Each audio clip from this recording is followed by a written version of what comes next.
Hey guys, it's Amy at Zoe Beck, and I'm going to do a quick weekly reading update for February 11th, 2018. So, I didn't read a whole lot this week. I mean, I did page-wise, I read pretty good, but I don't have a whole lot of books to talk about. So I don't get to do my little spiel of, books I finished, books I'm currently reading, what I hope to read, because it's all going to be kind of really small.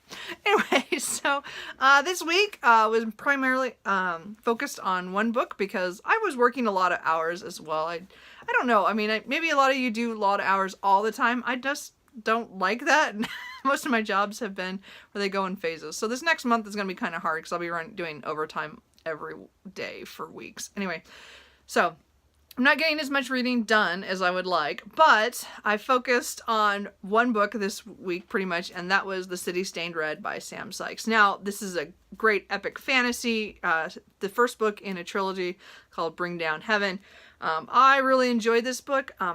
Personally, I think you need to read the trilogy that goes before this, the Eon Gates. So, that trilogy was just as fun because it follows the adventurers as they're out in the wild doing this adventure. They're hired to find this book or get it back or something. So, but it was like 3 books and it was fun. It was just, heartache and it was everything. It was fun, but you got to know those characters.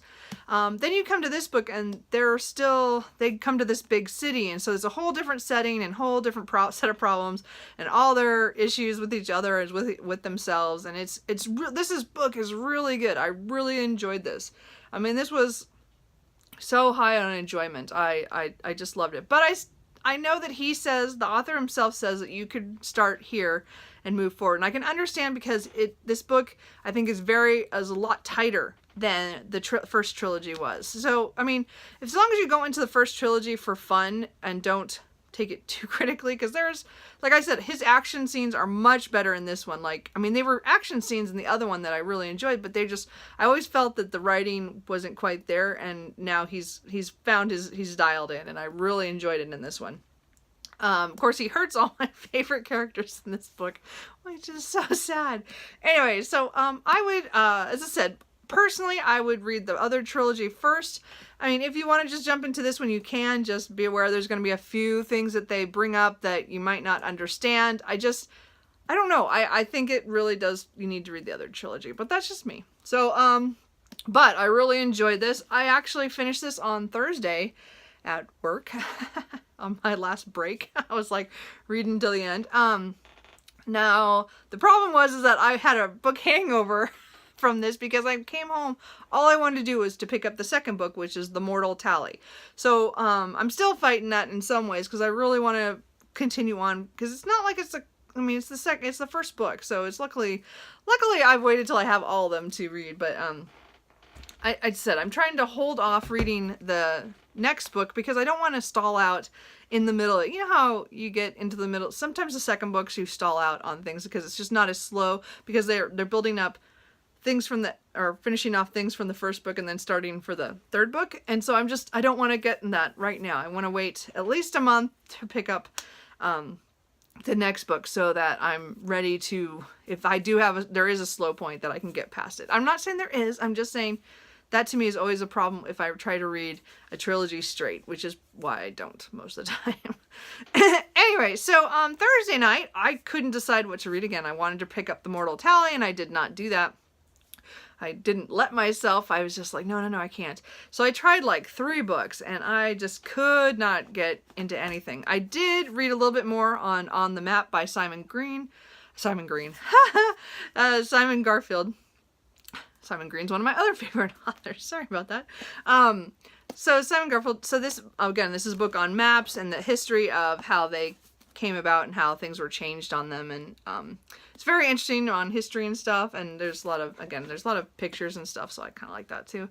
But I didn't pick this up. I only picked this up on Thursday for a little bit, but I was so distracted because I really was holding off on picking a book. I finally got to the point where I was like, oh, I'll just wait till the morning, and I picked something. So Friday morning, I was going, okay, I have all these books. What do I feel like reading?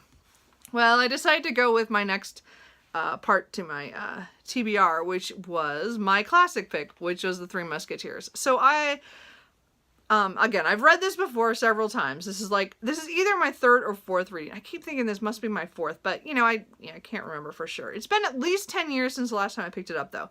So I picked it up on Friday, and okay, so this is my copy from 1991.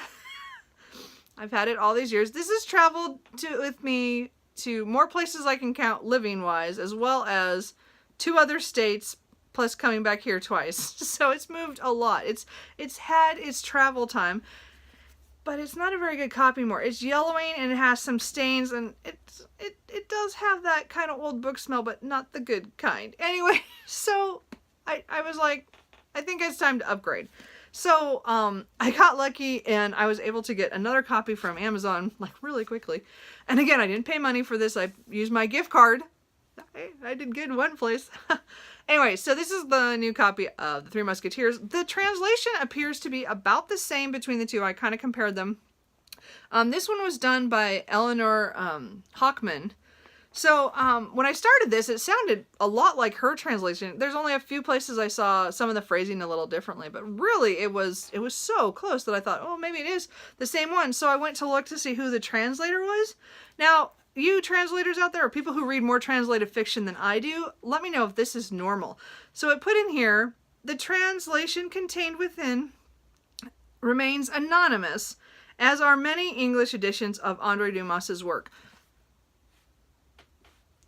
Not normal? I don't know. So I have this copy, and again, this is the Word Cloud Classics. I have this as well as the Count of Monte Cristo. So both of them say the same thing. I've never come across that they would use an anonymous translation for a book that's that famous. I don't know. I thought that was kind of weird. I don't know. What do you guys think? I think that's weird. I mean, it's not a bad translation. As I said, it's really, really close to this one. I mean, there was only I checked the first couple chapters and they were really close. There's only a few little things that were different, and really it read about the same. I didn't feel any different.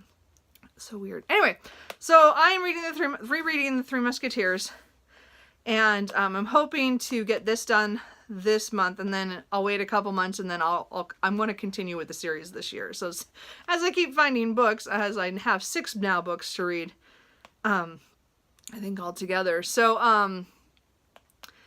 I'm really enjoying this. Again, it's just nostalgia in one way, because again, I read this when I was a teenager the first time, and I read it on my own. I did not read it for a class. I was so impressed that I picked it up myself, and everybody else was kind of surprised I picked it up, but I really, really enjoyed it, and I just loved it. And I've loved it every time I've read it, and so I'm really enjoying it, because it's been long enough now that I've forgotten a lot of the way the actual plot goes, because you remember more of the movies and other adaptations and stuff, and it's really good to get back to the original again and to read that. I just still think it's really weird about the whole translation thing. I don't know, what do you guys think about that? That's weird. So pretty much, because I'm only 80 pages in on this over 600 page book, I'm probably not going to read much else this week. I mean, I might pick up On the Map if I feel like a cleanser, kind of not want to read a classic when I come home from work if I'm tired, or, I might not read much at all. It's going to be another long week and another lot of hours. So we'll see how long this takes me to read. I would like to read about 50 pages a day, because that's my goal for any month, for years. It's my point is I want to read an average of 50 pages a day. But this one, it's a lot harder for me to read it. I don't want to read it fast. I'm definitely doing this a slow read to savor it. Anyway, so that's kind of it right now. The only other book that's kind of on the back burner is The Sword of Destiny by Andrzej Sapkowski. This is the second book of tales by The Witcher, on The Witcher, I mean.